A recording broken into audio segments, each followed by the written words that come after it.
IPC Indian penal code భారతీయ న్యాయ సంహిత BNS గా రూపాంతరం చెందింది. ఈ బిఎన్ఎస్ లో సుమారుగా 358 సెక్షన్స్ ఉన్నాయి. వీటిని దగ్గర ఒక 20 చాప్టర్ల కింద విభజించారు. బాధాకరమైన విషయం ఏంటంటే భారతదేశం స్వాతంత్రం వచ్చి మన రాజ్యాంగం రాసుకున్న తర్వాత అంబేద్కర్ లాంటి మహానుభావులందరూ కలిసి సుమారుగా ఒక 20-30 మంది కలిసి రాసినటువంటి రాజ్యాంగం, ఆ రాజ్యాంగంలో వాళ్ళు ఒక మాటగా చెప్పింది ఏంటంటే 100 మంది దోషులు తప్పించుకోవచ్చు, ఒక్క నిర్దోషి కూడా బాధపడకూడదు, అతను శిక్షించబడకూడదు, అతనికి ఏ రకమైన నష్టం జరగకూడదని పాపం వాళ్ళు ఎంతో ఆలోచించి మానవతా విలువల్ని జోడించి రాసినటువంటి ఆ రాజ్యాంగం ఈరోజు నిజమైన బాధితులకి, పేదవాళ్ళకి, దళితులకి, మైనారిటీలకి వీళ్ళకి అందకుండా అవి ఒక అందం ద్రాక్షలాగా అయిపోయి చట్టం అంటేనే వద్దులే అక్కడికి వెళ్తే మనకి ఎటువంటి పరిస్థితుల్లో న్యాయం జరగదు అనేటువంటి ఒక భావనలోకి వచ్చారు వీళ్ళంతా కూడా. చట్టం వేరు, న్యాయం వేరు, ధర్మం వేరు.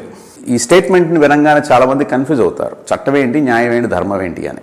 ఒక ప్రామిసరీ నోట్ రాసి ఒక వ్యక్తి దగ్గర ఇంకొక వ్యక్తి దగ్గర అప్పు తీసుకుని 3 ఏళ్ల కాల పరిమితి దాటిన తర్వాత ఆ దాటే లోపల అతను నోటు తిరగరాయకపోతే ఆ అప్పు తీర్చక్కర్లేదంటుంది చట్టం.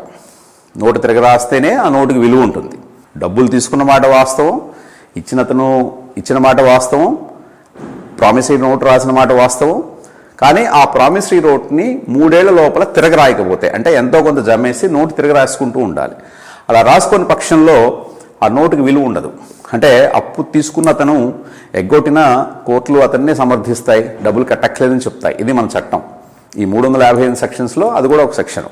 తర్వాత న్యాయం ఏం చెప్తుంది అంటే నోటు తిరగరాసినా రాయకపోయినా, అసలు నోటు రాసినా రాయకపోయినా కూడా అతను డబ్బులు ఇవ్వాలి, డబ్బు అప్పు తీసుకున్నాడు కాబట్టి అప్పు చెల్లించాలి, వీలైనంత వరకు వడ్డీతో సహా చెల్లించాలని న్యాయం చెప్తుంది.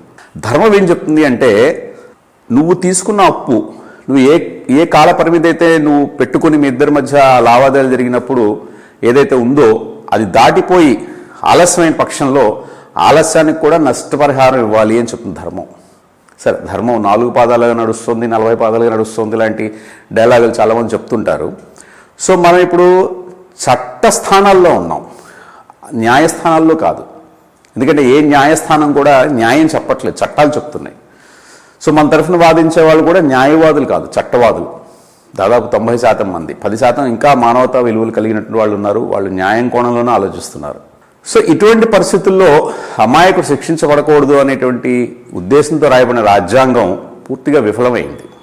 అది అగైన్ మళ్ళీ మన పాలకుల మూలంగా, మనల్ని పరిపాలించే వాళ్ళు, ప్రభుత్వంలో ఉన్నటువంటి పెద్దలు, వీళ్ళందరూ కూడా ఈ న్యాయ వ్యవస్థని పూర్తిగా నిర్వీర్యం చేస్తున్నారు.